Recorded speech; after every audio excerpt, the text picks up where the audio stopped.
ஸ்கூலில் 9th standard படிக்கிறேன். இந்த ஸ்கூலில் வேலை பார்க்குறவங்க படிக்கிறவங்க எல்லாரும் ஒரே ஃபேமிலி தான்.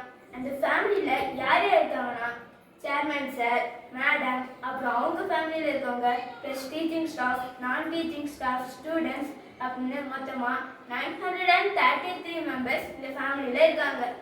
அந்த ஃபேமிலி மெம்பர்ஸோட நேம் வச்சு நான் ஒரு விநாயகர் ஆர்ட் ஒர்க் கிரியேட் பண்ணியிருக்கேன். அந்த ஆர்ட் ஒர்க்கை நான் செய்கிறதுக்கு ரொம்ப மோட்டிவேட் பண்ணேன் மற்றும் என்கரேஜ் பண்ண என்னோட மேம்க்கு நான் என்னோட தேங்க்ஸ் சொல்லிக்கிறேன். இந்த ஆர்ட் ஒர்க்கை நீங்கள் பார்த்தாலே உங்களுக்கு தெரியும் எங்களோட டீப் பாண்டிங் பற்றி. வாங்க நம்ம இந்த ஆர்ட் ஒர்க்கை பார்க்கலாம்.